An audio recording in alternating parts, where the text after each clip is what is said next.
tatanggal. Pasensya ka na din. Mahawa ka naman, manager. Baka pwede pa ako trabaho. Kahit ano, gagawin ko.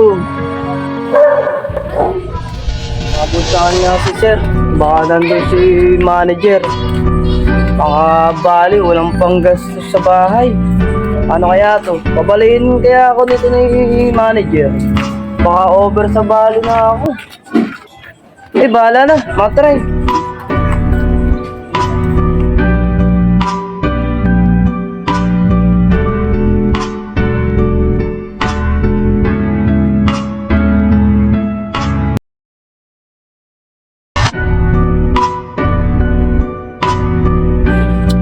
Talagang nalulugi na ang kampanya. Hindi mo kailangan magbukas ng tao. Sakit man eh, kaso kailangan eh para mapaayos ang ating manpower. Manager, Oh, buti nga pa rito ka. eh, nakita ko kayo dito ngayon eh. Naparito po kasi ako. Babali po kasi ako. Sasabihin sana ako sa iyo importante, Jenas eh. Kasi alam mo, totoo lang, overbali ka na. Eh, yung kampanya rin eh, medyo nalulugi na. Kaya, napag-usapan ng karamihan is magtatanggal tayo ng tao. At isa ka doon sa matatanggal. Paano po kaya yan, sir? Alam mo, Jenas, ang skill mo is ano lang, labor lang.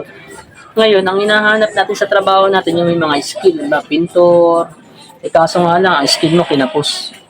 Kaya, ikaw ang nabili matatanggal.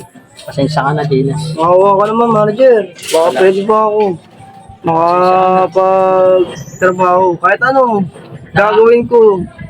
Parang kasi, paano naman yung mga pamilya ko? Pasensya ka na, Jenas. Ikaw Eh, talaga napipili.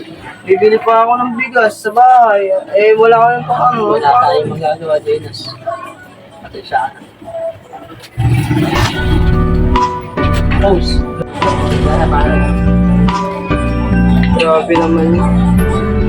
Paano kaya ito? Wala na ako trabaho. Kaya gano'n yung trabaho, makakainis. Wala ako trabaho. Ano yan? Wala ako trabaho, paano kaya? Bahala na. Makapag-apply na sa